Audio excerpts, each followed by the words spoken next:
Graça e paz, queridos. Amém? Vamos dar início à nossa aula de hoje. Queria que você rapidamente se colocasse de pé, só para que a gente pudesse orar. Feche seus olhos.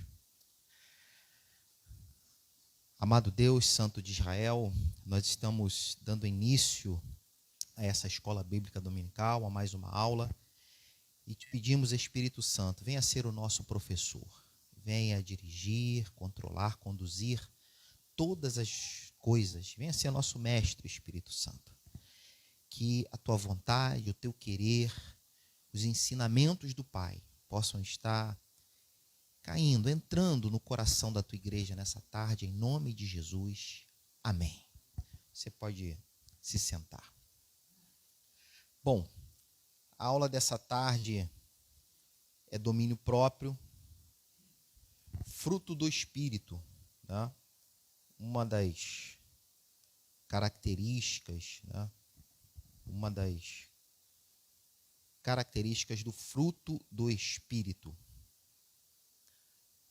Bom, eu creio que isso já deve ter sido falado por outros professores anterior a mim, mas eu quero fixar isso porque é muito comum no nosso meio a gente utilizar o termo frutos do Espírito. E, na verdade, o fruto é um só.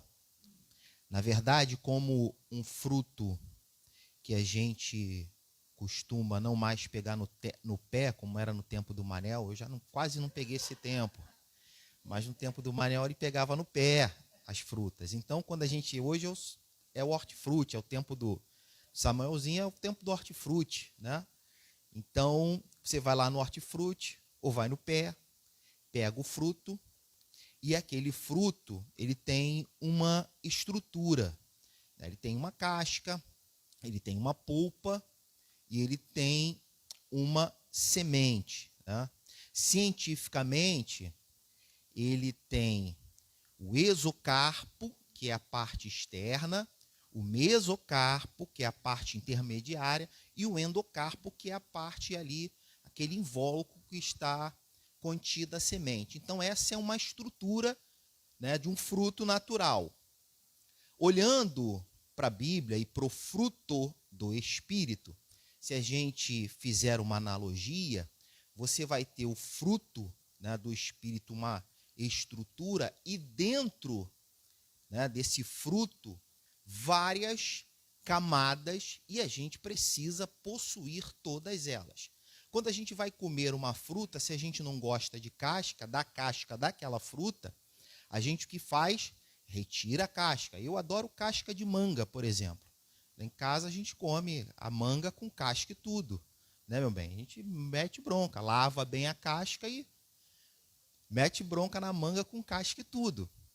Mas tem gente que não gosta, e eu acredito que deve ser a maioria aqui nessa tarde, não gosta da casca da manga. E aí, o que faz? Descasca, tira a casca. Mas você já reparou que quando você retira a casca de uma fruta, em especial a manga que nós estamos dando como exemplo, vai ferir a polpa? Não tem como não ferir. E até chegar no caroço, seja da manga ou de outra fruta, maçã, por exemplo, que só tem as sementes, você não tem como separar sem ferir as outras partes. Assim é o fruto do Espírito. Se compararmos, se fizermos uma analogia, essa estrutura de fruta, né, com casca, polpa, semente, você não tem como separar, né, alguma característica. Não, isso aqui não está bem para mim, isso aqui eu não consigo, isso aqui eu não alcanço. Você vai ferir os outros. Não tem como não ferir as demais características do fruto do Espírito. Não tem como você ficar com um terço, com uma metade ou com 90%. No caso da manga, eu fico com ela toda. Você talvez dispense 10%, 20% que represente a casca. Mas no fruto do Espírito, essa estrutura do fruto, ela deve obrigatoriamente ser respeitada, porque você não consegue descascar o fruto sem ferir o restante da sua composição. Pois bem, dito isto, eu quero começar a ler a lição aqui, o fruto, né, a parte que nos cabe desse fruto nessa tarde é o domínio próprio. Tá? E aí a professora Patrícia, autora dessa lição, ela colocou assim, domínio próprio. Também disse Deus, aí ela faz uma citação de Gênesis, capítulo 1, versículo 26. Também disse Deus, façamos o homem à nossa imagem, conforme a nossa semelhança. Tenha ele domínio sobre os peixes do mar, sobre as aves dos céus, sobre os animais domésticos, sobre a terra e sobre todos os répteis que rastejam pela terra. Essa semana mesmo, a gente conversando lá em casa, nós estávamos conversando sobre comportamento, sobre relacionamento, tá?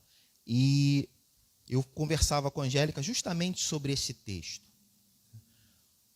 O fruto do Espírito, ele é indispensável, inegociável, para que o homem se relacione com Deus e com o próprio homem. Sem fruto do Espírito, esse relacionamento, ele será prejudicado, quando não será extinto, não haverá relacionamento, por conta da falta do fruto dessa estrutura espiritual que não pode ser dispensada nem a casca, nem o caroço. A gente precisa de toda essa estrutura para nos mantermos em relacionamentos humanos e relacionamento com Deus. Aí o que tem a ver? E aí a Patrícia arrebentou aqui. O que tem a ver logo esse texto? Porque Deus é um Deus relacional. Se você prestar bem atenção, em Gênesis capítulo 1, Deus vai dando ordem para que as coisas se criem. Haja luz, faça isso, que se cria. Deus vai dando ordem, vai liberando a sua palavra, ordenando, e a criação vai se formando. Quando chega no homem, o que faz Deus? E aí é esse texto que a gente está mencionando aqui na lição. Deus fala consigo mesmo. Deus fala consigo mesmo. Façamos, e aí na primeira pessoa do plural, nós, e aí nós entendemos que é Pai, Filho e Espírito Santo. Nós cremos na Trindade, né? Antes que tudo se formasse, Jesus estava lá, o Espírito Santo pairava, o Espírito de Deus parava sobre a face das águas. Então nós cremos na Trindade. E aí esse Deus relacional já começa a imprimir na sua obra-prima, que é o homem, a sua característica, o seu DNA de um Deus relacional. E aí, quando ele forma o homem, ele forma em cima desses pilares. E aí o texto continua reforçando o que a gente está dizendo. A nossa imagem, e aí, no original, é imaginação, ou seja, ele transfere para o homem toda a sua capacidade de imaginar, de criar, de ter ideias. Isso é semelhante a Deus. O homem se torna semelhante a Deus, não igual. Deus é onisciente. Deus tem uma capacidade muito, muito, muito, muito além, infinita, não tem comparação. Mas uma característica, um traço do DNA paterno no homem, nossa imagem, nossa imaginação. Então o homem ele vai criar, ele vai ter ideias, né? Ele vai ter capacidade de gerar soluções e conforme a nossa semelhança. Semelhança aqui, além de no original ser semelhança, é caráter. Então o homem, como traço de DNA de Deus, ele tem a capacidade de imaginar, de ter ideias, de criar, né? Quantas coisas o homem não criou? E isso vem do quê? De um traço do DNA de Deus, da paternidade de Deus, da criação do Pai e o caráter. Isso são coisas fundamentais para tornar o homem um ser relacional, um ser que se relaciona. E aí Deus coloca esse homem numa posição acima das demais coisas já criadas por ele. Ele diz assim: tenha domínio sobre os peixes do mar, sobre as aves dos céus, sobre os animais domésticos, sobre toda a terra e sobre todos os répteis que rastejam pela terra.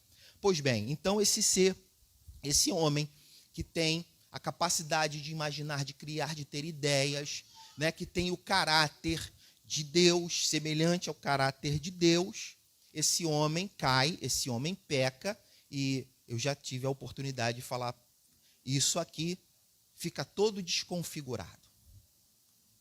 Ele fica todo desconfigurado. E quando o homem se desconfigura por causa do pecado, aí essas características do fruto saem dele. O homem perde essa conexão com Deus. E se o homem, agora, por conta do pecado, não consegue se dominar, se controlar, porque ele não tem mais essas características, e uma delas nós estamos estudando hoje, que é o domínio próprio, isso sai dele a partir do pecado, como é que ele vai dominar todas as outras coisas? Se a ele mesmo agora ele não domina mais. Ele está sujeito a todo tipo de desejo, de vontade. Há um descontrole a partir do pecado.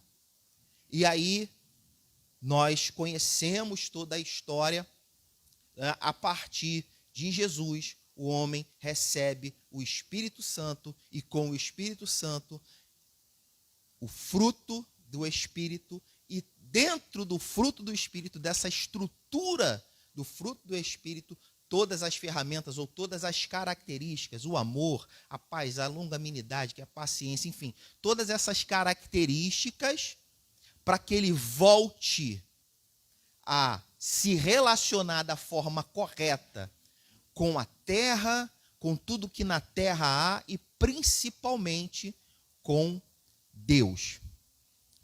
Mas vamos seguir. O domínio próprio é um fruto do Espírito. Aí ele cita Gálatas 5:23. Pois somente Deus pode controlar, daqui a pouco a gente vai ler Gálatas 5:23. Pois somente Deus pode controlar o coração humano. Aí é justamente o que eu acabei de falar, esse descontrole do ser humano a partir do pecado. Sem Deus, estamos descontrolados. Infelizmente, o ser humano tem deixado de dominar por muitas coisas, mas a natureza criada por Deus foi para dominarmos sobre tudo e não sermos controlados por vícios. Pois bem, vamos ler Gálatas 5:23. Eu vou ler aqui.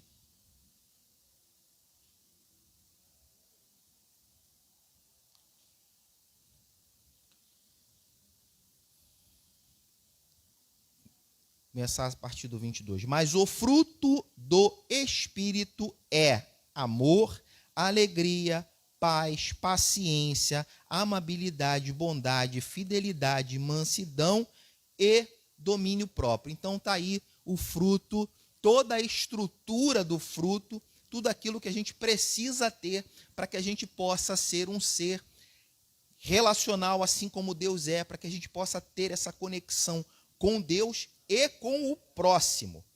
Em Gálatas 5:25,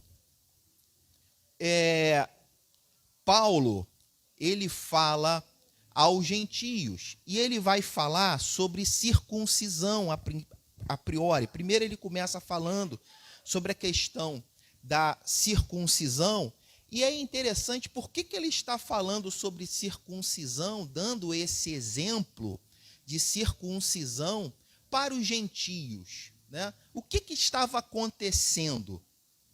Havia uma dificuldade já no relacionamento, e a religiosidade já havia batido a porta da igreja, e havia uma dificuldade de entendimento entre judeus e gentios já cristãos, e esse relacionamento ele estava muito comprometido, né? E ele usa essa questão da circuncisão para falar sobre liberdade, né? Sobre liberdade, ele faz um preâmbulo ali sobre liberdade até chegar no fruto do Espírito, que é a ferramenta para que a relação homem com a relação fraternal, ela possa dar certo, né? A comunidade possa funcionar. Mas por que ele usa? Ele usa essa questão da circuncisão. Por quê? Primeiro, para chamar a atenção da liberdade, a liberdade em Cristo. E outra, a circuncisão lá em Abraão era um símbolo de justificação que Abraão alcança por meio intermédio da fé. Isso vai ser falado em Romanos, se eu não me engano, Romanos 8:4 ou 4:8, enfim, em Romanos acho que é 4, vai falar sobre essa questão. Mas já nesse tempo, no tempo de Paulo, a circuncisão, ela passa a ser um símbolo de meritocracia. Bom, nós temos direito porque nós somos circuncidados. Nós temos esse direito, porque nós temos essa marca. Nós fizemos esse sacrifício no nosso próprio corpo, então nós temos o direito e o acesso. Então, Paulo usa isso porque isso já era um símbolo, né, um símbolo de meritocracia. Então, os judeus falavam, não, nós temos mais direitos do que você, ou do que vocês, porque nós temos no nosso corpo essa marca. Então, que vocês também façam essa marca para que vocês possam ter o mesmo direito do que nós. E aí Paulo vem construindo essa ideia a partir, ou melhor dizendo, desconstruindo essa ideia de meritocracia, porque o evangelho é graça, o evangelho não é meritocracia, ninguém fez por merecer, Jesus Cristo fez por todos nós, né? E nós fomos alcançados pela graça e misericórdia de Deus, isso é a essência do evangelho, e essa conversa, essa orientação de Paulo vem pautada justamente em cima do fruto do Espírito. Queridos, se há algo para vocês prestarem atenção, conservarem a liberdade e o bom relacionamento dentro dessa comunidade, não é o que simboliza uma pseudo-meritocracia, mas toda essa estrutura do fruto para que haja um bom relacionamento entre a comunidade e principalmente com Jesus, com Deus. Né? Então, por isso que Paulo vai citar em Gálatas 5:23 o fruto do Espírito, porque havia um pensamento entre os gálatas já de meritocracia. Então, eu sento na primeira cadeira porque eu tenho direito, o meu corpo é marcado pela circuncisão. Não, nós vamos na frente porque somos judeus e, enfim, isso é desconstruído por Paulo, e Paulo apresenta a forma correta, à luz do evangelho, de relacionamento, de entendimento. Olha, mas o fruto do Espírito é amor, é alegria, paz, paciência, habilidade, bondade, fidelidade, mansidão, domínio próprio. Contra essas coisas não há lei. Então esquece essas questões de meritocracia, porque isso aponta para a escravidão. Isso aponta para a escravidão. Isso aponta para um relacionamento escravo. E vocês não são mais escravos. Vocês são livres, Cristo os libertou. Então, essa é a maneira correta de relacionamento, pensamento acerca do outro e pensamento acerca de Deus. Vamos seguir. A diferença entre o ser humano e os animais é que podemos escolher devido à capacidade de raciocínio, criatividade e condições de coordenar a criação de Deus. Isso a gente já falou um pouco mais lá acima. Outro desvio do propósito divino ao ser humano, divino ao ser humano é a pessoa querer dominar sobre os outros. Eclesiastes 3.9. Vamos lá, Eclesiastes 3, versículo 9. O que ganha o trabalhador com todo o seu esforço. Isso aqui é fantástico. Quando li esse texto, isso aqui é fantástico. Primeiro,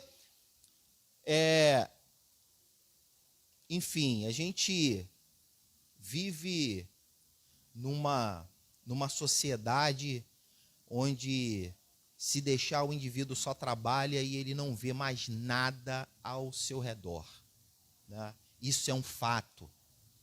E essa pergunta do versículo 9, né, ela é extremamente esclarecedora. Qual é o resultado de todo esse esforço? E aí eu responderia, ou complementaria, melhor dizendo, a não ser ganhos materiais. E aí a gente tem que tomar muito cuidado com isso, porque a gente é uma falta de domínio, né, e equilíbrio quando a gente não entende o valor do trabalho, não entendemos o valor do trabalho, não colocamos limite nessa questão do trabalho e não entendemos de que forma esse trabalho, ele de fato é algo que agrega a nossa vida, a nossa família. Então, é muito importante a gente pensar nisso. Mas, quando a gente olha para essa corrida translocada atrás do dinheiro, eu não estou dizendo que ganhar dinheiro não é bom, é ótimo. A gente vê que, de fato, não é somente a questão de enriquecimento ou de acúmulo de bens, mas, na realidade, no fundo, é uma corrida contra o outro. É uma corrida contra o próximo. Porque o ganhar mais ou acumular bens, ter patrimônio, é uma vantagem que eu tenho sobre o outro. Eu posso morar melhor do que ele. Eu posso vestir melhor do que ele. Eu posso andar num carro melhor do que o dele. Então, essa corrida em busca de bens, de patrimônio, acaba sendo uma corrida, uma disputa contra o outro, né? Estar acima do outro, dominar o outro, do que propriamente satisfazer uma questão de conforto familiar, de ideal profissional.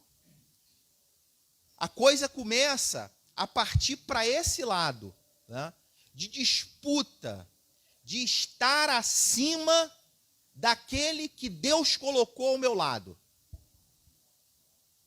Deus nos colocou como iguais. Deus nos colocou como irmãos. Mas, em algum momento, eu entendo, por uma fraqueza e por não ter o domínio próprio, não estar conservando, preservando toda a estrutura do fruto, eu entendo que eu preciso estar na frente. Eu entendo que eu preciso estar num degrau acima. E aí vem essa questão do trabalho, do acúmulo de bens, da questão financeira. Bom, é por aqui que eu vou, é pelo trabalho. Aí você diz, pô, pastor, mas isso tem a ver com a igreja? Muito. Isso tem a ver conosco? Tem. Então fala, pastor, para mim, como o senhor chegou nessa conclusão que isso fala muito sobre nós? Fala, querido, porque se você olhar para Marta e Maria em casa, servindo a Jesus, o que Jesus vai falar? Enquanto uma servia como uma louca e a outra se alimentava daquilo que Jesus estava ministrando. Marta, Maria, quem escolheu a melhor parte? O ambiente era um ambiente onde Jesus estava falando. Mas quem estava atrapalhando, vamos dizer assim, ou se atrapalhando? Quem estava servindo ou quem estava ouvindo? A gente precisa prestar atenção, porque quando o serviço não está nos desenvolvendo, ele está nos atrapalhando. Vou repetir. Quando o serviço não está nos desenvolvendo, ele está nos atrapalhando. Então a gente precisa prestar muito atenção. Quando o serviço nos desenvolve e quando o serviço nos atrapalha. Tem hora que nós não precisamos servir, nós precisamos ouvir. A hora de servir virá. Mas quando o serviço não está nos desenvolvendo, ele está nos atrapalhando e isso deixa marcas. Deixa marcas. Marcas na nossa personalidade, no nosso caráter. Como, pastor? Vamos aprofundar? Lá na ressurreição de Lázaro, o que é essa irmã que estava servindo e reclamando que estava servindo só, ela vai dizer? Alguém lembra? Senhor, se o Senhor tivesse vindo antes, meu irmão não teria morrido. Porque quem serve e faz do serviço um ativismo, cobra. Forte isso, né? Está vendo como é que não desenvolve? Mas aprende a cobrar, porque o serviço nos dá a ideia de que nós temos que ter o resultado. Então, essa mesma que estava servindo e dizendo, estou servindo só, lá na frente vai dizer a Jesus, mestre, se o senhor tivesse chegado antes, isso não tinha acontecido. Há um tom de cobrança, porque quem serve dessa maneira, sem se desenvolver, o serviço atrapalha. E aí cobra. Poxa, pastor, mas por que o senhor está trazendo isso na questão do domínio próprio? Simples. Porque tem gente hoje fazendo a mesma coisa. Fulano ali recebeu. Poxa, mas tem coisa na igreja, ele não vem.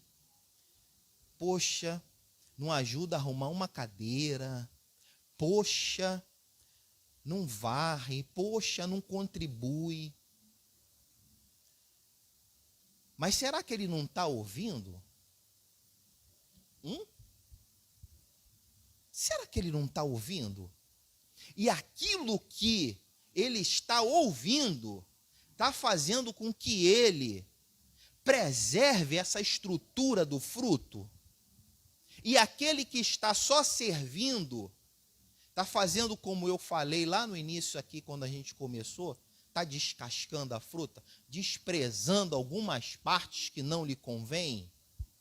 Ou o próprio serviço, feita de forma automática, de forma mecânica, tem deixado ele impaciente? Nós vamos falar de impaciência um pouco mais para frente.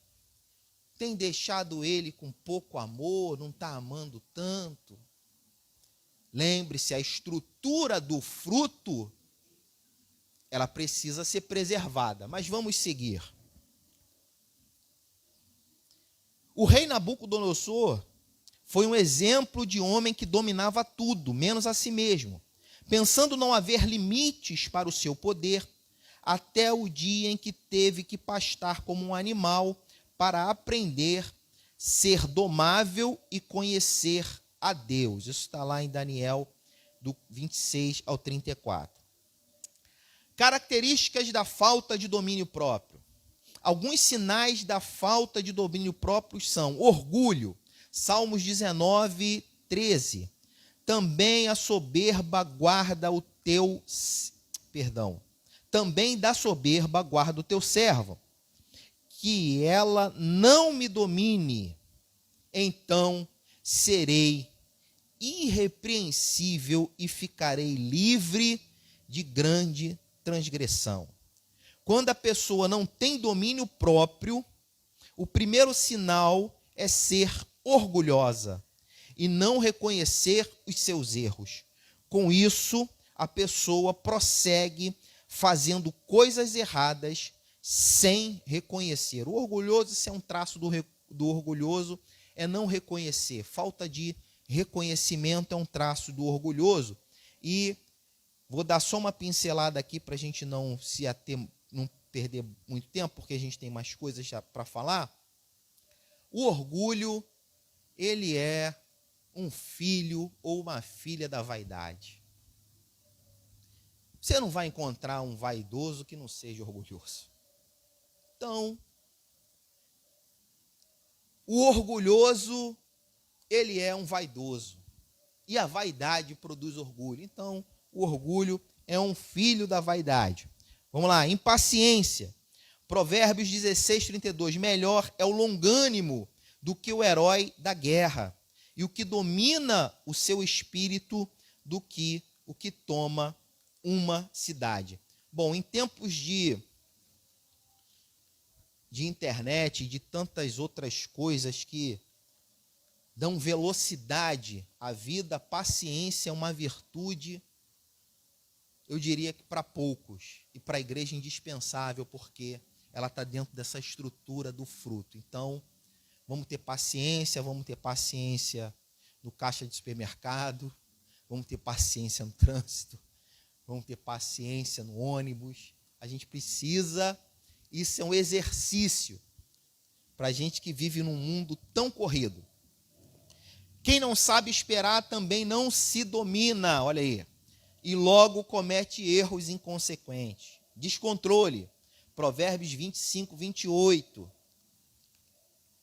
Como cidade derribada, que não tem muros, assim é um homem que não tem domínio próprio.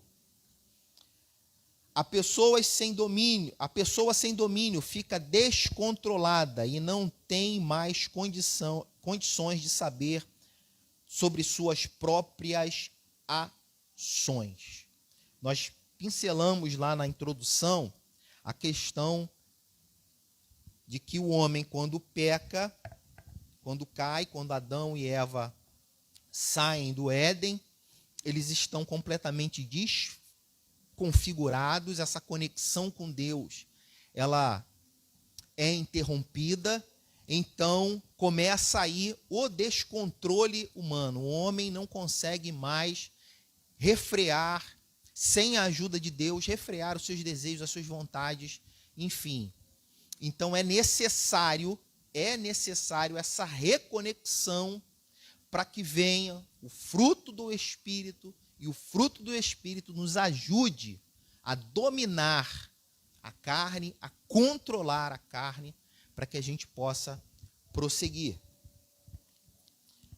A pessoa sem domínio fica descontrolada e não tem mais condições de saber suas próprias ações. Ignorância. Salmo 32:9. Não sejais como o cavalo ou a mula, sem entendimento, os quais com freio e cabrechos são dominados, de outra sorte não te obedecem.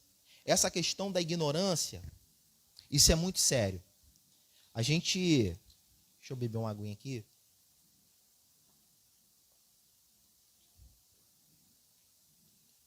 A gente vive numa nação que tem a vocação, vamos dizer assim, de produzir uma contracultura moral, de produzir desconhecimento ao invés de conhecimento, né? A gente vê hoje essa questão das fake news, né? Uma mídia que manipula a informação. E aí, se a gente prestar atenção em tudo isso que está acontecendo ao nosso redor e olhar para esse texto, a gente vai entender por que é tão interessante ter um povo ignorante. Porque um povo ignorante, ele é controlado com freios e cabrestos. Tá? Então, quando a Bíblia vai nos dizer, a palavra de Deus, o meu povo perece por falta de conhecimento. O conhecimento nos tira, nos livra, repreende a ignorância. E não sendo ignorantes, mas de posse do conhecimento,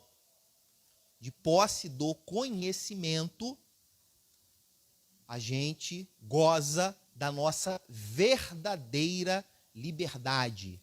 Mas a ignorância, ela estabelece controle e oferta não a liberdade, mas a escravidão travestida de libertinagem.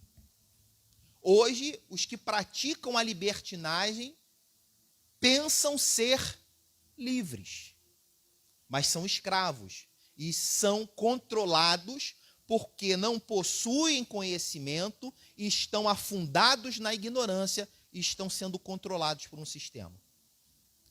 Então, quando a gente olha para esse texto, a gente precisa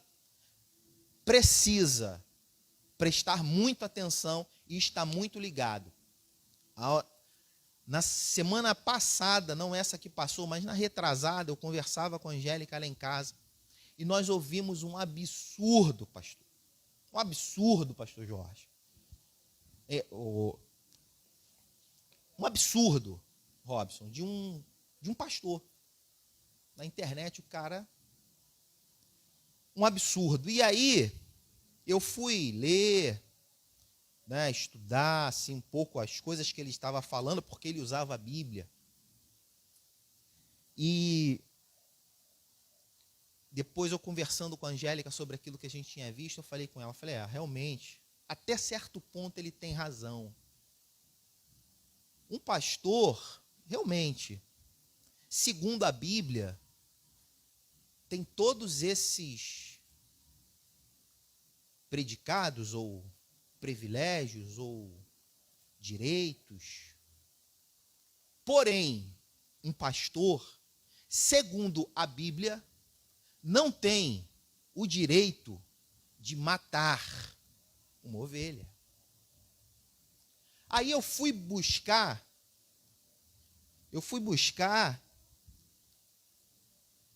quem era o responsável por matar uma ovelha. Quem era o responsável por matar uma ovelha? A Mira falou aqui, o sacerdote. Até Cristo. Até Cristo era o sacerdote. Mas Cristo, como sumo sacerdote, entregou a sua vida. Ele mesmo se entregou. Não mataram o Cristo, ele se entregou. Ele entregou o seu espírito ao Pai. Então, na posição de sumo sacerdote e cordeiro vindo de Deus. Mas e a partir daí? A partir desse momento, o sacrifício de ovelha perdeu a sua validade diante de Deus. Mas o povo come, o povo negocia a carne. E quem mata? Alguém sabe me dizer quem mata? Até os dias de hoje? Alguém? Quem dá mais? Quem mata é o magarefe, não é o pastor. O magarefe, ele é o especialista em abater animais. Ele mata boi, ele mata vaca, ele mata suíno, ele mata ovinos. É o magarefe. O magarefe, esse é o responsável por matar ovelhas. Mas, voltando aqui para o nosso texto, a ignorância. Por que eu estou falando disso? Por que eu fui tão longe? Por causa da ignorância. Porque aquele homem, pastor, que estava falando aquelas barbaridades, tem um povo, tem ovelhas, tem gente. Mas, por conta da ignorância, sobre eles foi colocado freios e cabrestos. Mas vamos em frente. O pior nível de uma pessoa sem domínio é quando se torna ignorante ao ponto de ignorar as pessoas e as consequências das suas ações. É o que eu acabei de falar. Uma pessoa que está tomada de orgulho e impaciência, passando a não ter controle sobre as suas ações, se torna ignorante, não tem o domínio de si. O que é preciso para dominar? Existem algumas coisas que precisamos aprender a dominar. Vontades. Se procederes bem, Gênesis 4:7. Se procederes bem, não é certo que serás aceito. Se todavia procederes mal, eis que o pecado jaz à porta, o seu desejo será contra ti, mas a ti cumpre dominá-lo. As nossas vontades precisam ser dominadas por Deus, e aí entra o fruto. Para isso é necessário ter conhecimento de si mesmo, das suas fraquezas, para saber se dominar. As vontades da carne precisam ser controladas, pois a vontade é algo que dá e passa. Língua. Tiago, algo que a gente precisa dominar. A língua. Tiago 3:2-8. Porque todos tropeçamos em muitas coisas. Se alguém não tropeçar no falar, é perfeito varão, capaz de refrear também todo o corpo. Ora, se pomos freio na boca dos cavalos para nos obedecerem, também lhe dirigimos o corpo inteiro. Observai igualmente os navios, que são tão grandes e batidos de rijos ventos, por um pequeníssimo leme são dirigidos para onde queira o impulso do timoneiro. Assim também a língua, pequeno órgão, se gaba de grandes coisas. Vede como uma fagulha põe em brasa tão grande selva. Ora, a língua é fogo, é mundo de iniquidade. A língua está situada entre os membros de nosso corpo e contamina o corpo inteiro. Não só põe em chamas toda a carreira da existência humana, como também aposta ela mesma em chamas pelo inferno. Pois toda espécie de feras, de aves, de répteis, de seres marinhos se doma e tem sido domado pelo gênero humano. A língua, porém, nenhum dos homens é capaz de domar. É mal incontido, carregado de veneno mortífero. Terrível essa língua, hein? Terrível. Um grande desafio é controlar a própria língua. Isso só é possível entregando totalmente a Deus. Não adianta ter religiosidade e não saber controlar a língua. Pensamentos. Filipenses 4:8. Filipenses 4:8. Eu vou encerrar aqui porque a gente já está faltando 5 minutos. Filipenses 4:8. Finalmente, irmãos, tudo que é verdadeiro, tudo que é respeitável, tudo que é justo, tudo que é puro, tudo que é amável, tudo que é de boa fama, se alguma virtude há, se algum louvor existe, seja isso que ocupe o vosso pensamento. Devemos levar o capacete da salvação, colocou aqui a nossa gloriosa professora Patrícia. Devemos levar o capacete da salvação. Levar cativo todo pensamento à obediência a Cristo. Efésios 6,17 vai falar sobre a armadura, capacete da salvação. Vou encerrar aqui. As maiores, ou a maior batalha, principal batalha espiritual, todo mundo, nós já sabemos, nosso pastor já ministrou aqui várias vezes sobre isso, está na mente. Aí, Efésios vai dizer, capacete da salvação. Aí todo mundo fala, não, vamos colocar o capacete da salvação, capacete da salvação. Mas você sabe por que nesse texto foi escrito capacete da salvação?